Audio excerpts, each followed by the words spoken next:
எல்லாம் ஸ்நானம் பண்ணாம தேர்த்தாமாடாம சாப்பிடக்கூடாது. சாப்பிட்டா உம்மாச்சி கண்ணை குத்திடும். நீ போய் என்ன பண்ணு, பக்கத்துல தானே யமுனை இருக்கு, 5 கிலோமீட்டர் ஒரு பெரிய விஷயமா? நீ ஓடி போய் ஒரு தீர்த்தம் ஆடிட்டு ஓடி வந்துடுறியா? கண்ணா, நீ தீர்த்தம் ஆடிட்டிய, நான் போன தீபாவளிக்கே ஆடிட்டேன். சொல்ற ஒரு ஸ்பீடுல ஒண்ணுமே புரியாது. இந்த குழந்தை பாவம் லொங்கு லொங்கு லொங்குன்னு ஓடுறது. அவன் வெளியில போனானோ இல்லையோ, மாமிட்ட வந்தான், மாமி எனக்கு பசிக்கிறது, வயிற்ற பத்தையெல்லாம் குழஞ்சு போயிடுத்து அப்படின்னு காண்பிக்கிறான். வயிறு அப்படியே குழஞ்சிருக்கு. ஐயோ பாவம், இந்த யசோதை இந்த குழந்தைக்கு சோறே போடுறது இல்லை போல இருக்கு. என்ன பண்ணினா, ஒரு இலைய கொண்டு வந்தா, அதில் அக்கார விடத்துல போட்டா. போட்டோடனே, மாமி இதை சாப்பிட்டா திகட்டுமே, அதுக்கு ஏதாவது காரமா ஒரு கருமது பண்ணிருக்கலாம். வாழைக்காய் கருமது பண்ணிருக்கேன்டா, பத்தியா நீ சொல்லலைன்னா எனக்கு மறந்து போயிடுறது. இப்படிதான் ஆத்துல நிறைய பச்சடி பாயசம் எல்லாம் பண்ணுவேன். எங்க அத்தை மாமாக்கு போடும்போது மறந்து போயிடும். அப்புறம் நானே வச்சுட்டு எல்லாத்தையும் சின்ன குழந்தை கரெக்டா ஞாபகமா கேட்கிற பார். அங்கேருந்து வாழைக்காய் நல்ல பொடி தூவின கரமத்தை எடுத்துன்னு வந்து போடுறா. போடும்போது பார்த்தா அக்கார விடத்துல காணும். மம்மி அக்கார விடத்துலங்கிற கரமத் போடலையா? நான் அக்கார விடத்துல எடுத்துட்டு வரேன்னு அக்கார விடத்துல எடுத்துருந்தா கரமதை காணும். அப்படியே ஒண்ணு மாத்தி ஒண்ணு ட்ரில்லு வாங்குறான். அவ வரத்துக்குள்ள அது காணாத போயிடுறது. அவ பெரிய அன்ன வெட்டி வச்சிருக்காளா வெந்நீர் தவளை, அதுல விட்டா டங்குன்னு சப்தம் கேட்டு அங்கேருந்து வந்து, கண்ணா ஆச்சுரா. என்ன மாமி இவ்வளவு கருமையா இருக்கே, நீங்க இத்துணுண்டா பண்றது? உங்க கையில கட்டெரும்பு தான் கடிக்க போறது பாருங்க. எனக்கு என்னவோ சாப்பிட்டா மாதிரியே இல்லை. இன்னும் போட்டா சாப்பிடுவேனா?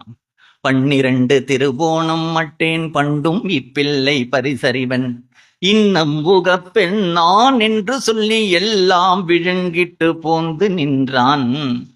இப்படி சாப்பிட்டுட்டு இந்த வீட்டுல இருந்து ஓட்டம் பிடிச்சானா, ஓட்டம் பிடிக்கும் பொழுது அந்த பையன் பாவம் யமுனையில இருந்து குளிச்சுட்டு வருது. கண்ணா அப்படின்னு படா டூ ஓடியே போயிட்டான்.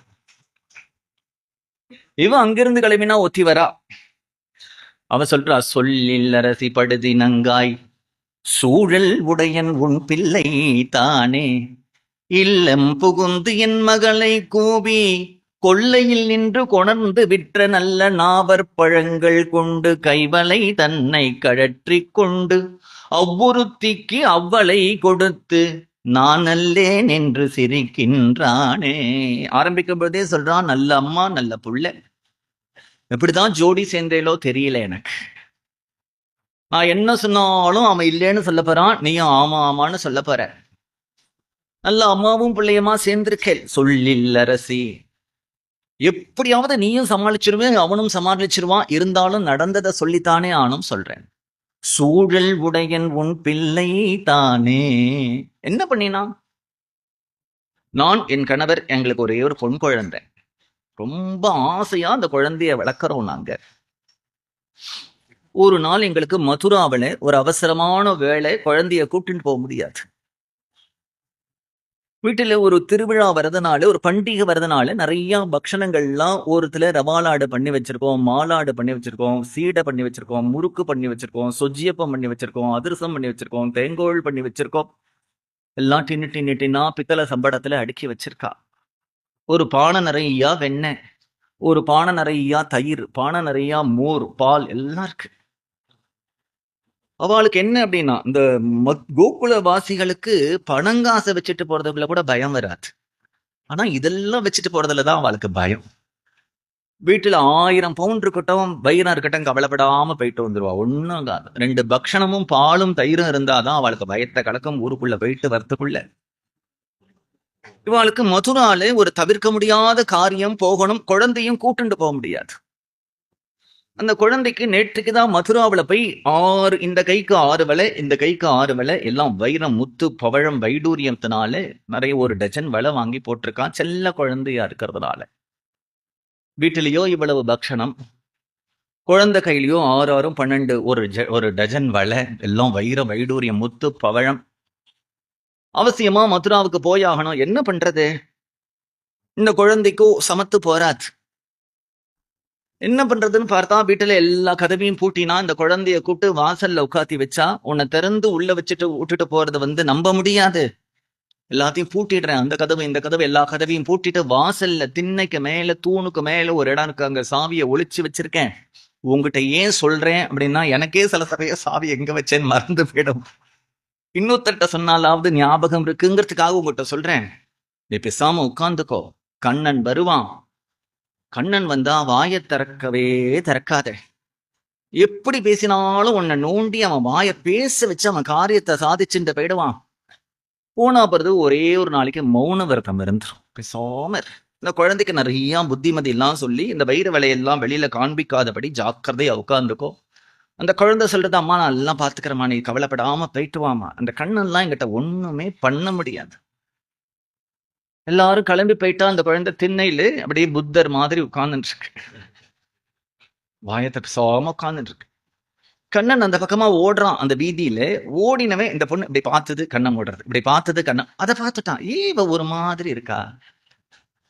சுபாவமா மௌனமா இருக்கிறதுக்கும் பேசக்கூடாதுன்னு மௌனமா இருக்கிறதுக்கும் வித்தியாசம் உண்டு. அது தெரிஞ்சிடும். என்னவோ விஷயம் இருக்கு. அதனால போனவன் அப்படியே போனான் இல்லையா, ரிவர்ஸ்லயே திரும்பி வந்து அந்த திண்ணை கிட்ட அப்படியே சுத்தி முத்தி பாக்குறான் அந்த குழந்தைய. உங்ககிட்ட ஒரு விஷயம் சொல்லலான்னு வந்தேன். அது கேக்குறான். இல்ல வேண்டாம், இன்னைக்கு நீ மௌன விரதமா, பேச மாட்டியா? ரொம்ப நல்லது. ஆனா ஒரு விஷயம் உங்ககிட்ட சொல்லணும்னு வந்து நாளைக்கு சொல்லிக்கிறேன். சில பேர் இப்படி சொல்லிட்டா நமக்கு ரொம்ப ஆங்ஸைட்டி வந்துடும்.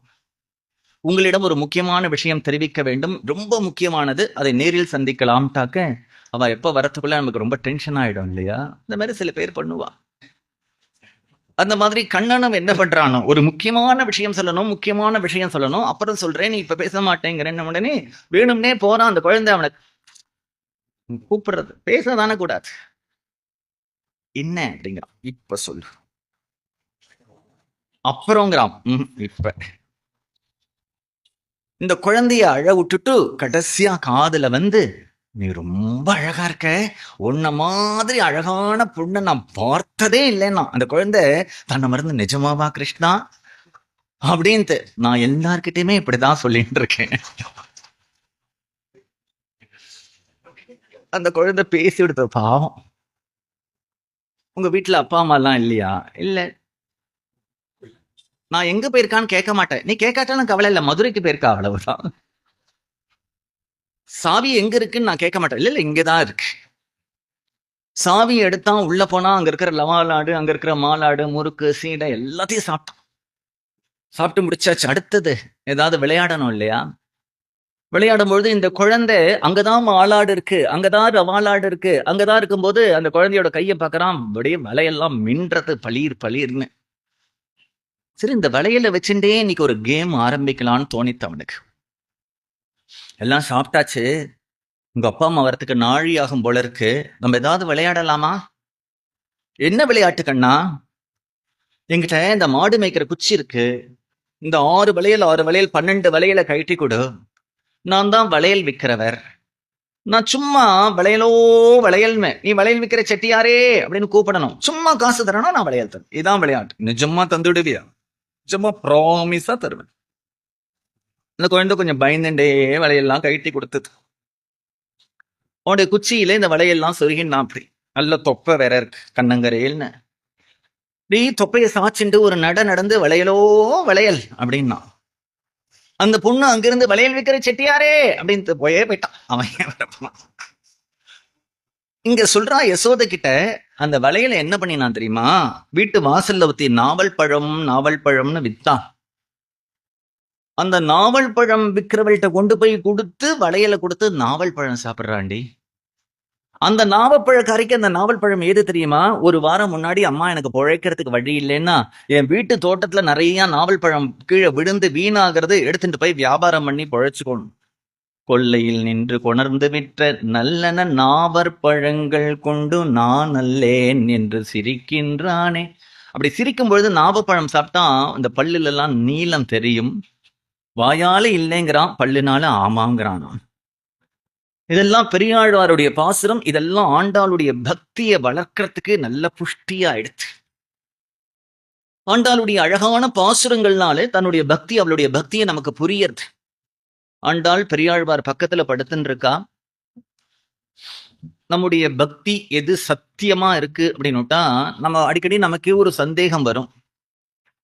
நம்ம பக்தி பண்ணிட்டு இருக்கோமே, அந்த பக்தியிலே நமக்கு முன்னேற்றம் இருக்கா இல்லையாங்கிற ஒரு சந்தேகம் வரும்.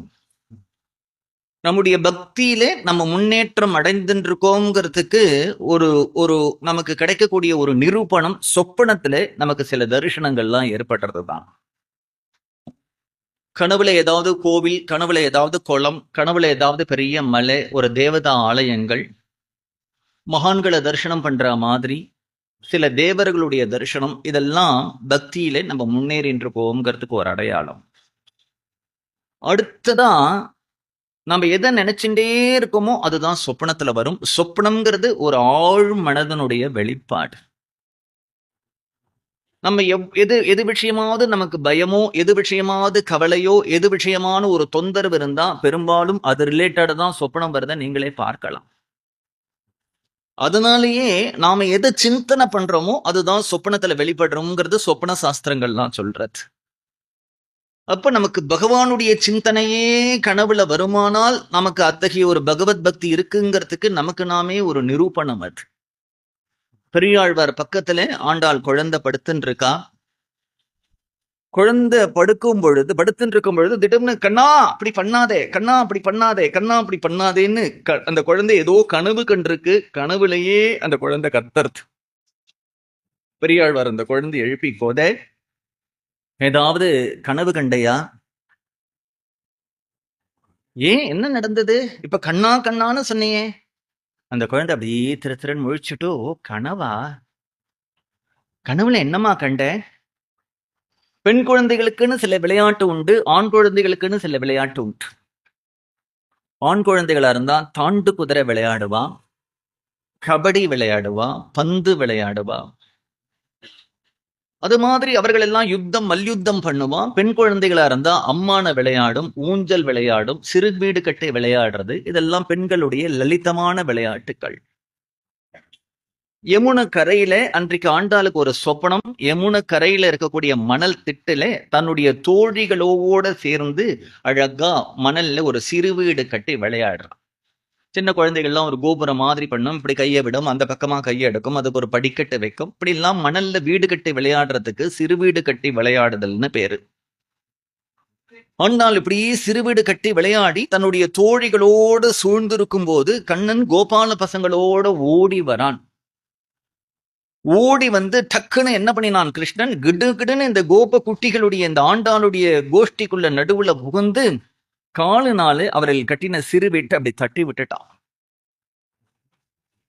கோபம் வந்தது ஆண்டாளுக்கு. நான் கஷ்டப்பட்டு என்னுடைய தோழிகளோட கையினாலே ஏதோ விளையாடுறதுக்கு ஒரு வீடு கட்டியிருந்தா அந்த வீட்டை இப்படி வந்து களைச்சுட்டானே அப்படிங்கிறதுனால கண்ணனை நடுவுல நிக்க வச்சு இந்த இந்த குட்டிகள்லாம் சேர்ந்து கையை அப்படி கோத்துண்டு, சின்ன பெண் குட்டிகள் எல்லாம் 5 வயசு 6 வயசு சூழ்ந்து நிற்கிறது கண்ணனை சூழ்ந்து நின்னுண்டு நேரம் ஆண்டாள் பார்த்து கேட்கிறா கண்ணனை, ஏண்டா நாங்க சிறு வீடு கட்டி விளையாடும் பொழுது வந்து களைத்த அப்படிங்கிறா. அவனோ கிளுக்குன்னு ஒரு சிரிப்பு சிரிச்சானான். பெரியாழ்வார் கேட்கிறார், அப்புறம் என்னமா நடந்தது? முற்றத்தோடு புகுந்து நின்முகம் காட்டி புன்முறுவல் செய்து சிற்றிலோடு எங்கள் சிந்தையும் சிதைக்க கிடவையோ கோவிந்தா. பெரியாழ்வார்ட்ட சொல்றா, அவன் வீட்டை தான் களைச்சான்னு நான் நினைச்சேன்பா. அப்புறம் அவன் ஒரு சிரிப்பு சிரிச்சான் பாரு, அந்த சிரிப்புல என் மனசை களைச்சிட்டு போயிட்டான். சிற்றிலோடு எங்கள் சிந்தையும் சிதைக்க கிடவையோ கோவிந்தா. அப்படியா அவளுடைய அனுபவம். நாளுக்கு நாள் இவருடைய பக்தி அதிகமாக அதிகமாக அதிகமாக நம்முடைய பக்தி புறத்தியாருக்கு புரியாம இருக்கிறது தான் நம்முடைய பக்தி பெரிய பக்தின்னு அர்த்தம். சாமானிய பக்தி எல்லாருக்கும் புரிஞ்சிடும்.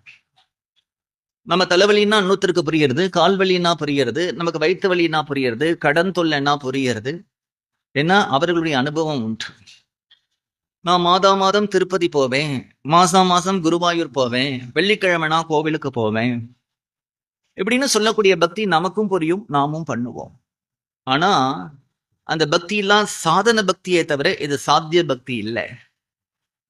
பக்தி அப்படின்னு நமக்கு ஏதாவது துளியூண்டு ஹிருதயத்துல அங்குரித்திருக்குமானால் பகவானை நினைச்ச உடனே கண்கள்லேந்து ஜலம் வரணும், மேனி சிலிர்க்கணும், கம்பம் ஏற்படணும், 19 விதமான பாவ லட்சணங்கள்ல நாரதர், சாண்டில்யர் போன்ற பக்தி சூத்திரங்கள் எல்லாம் சொல்றது.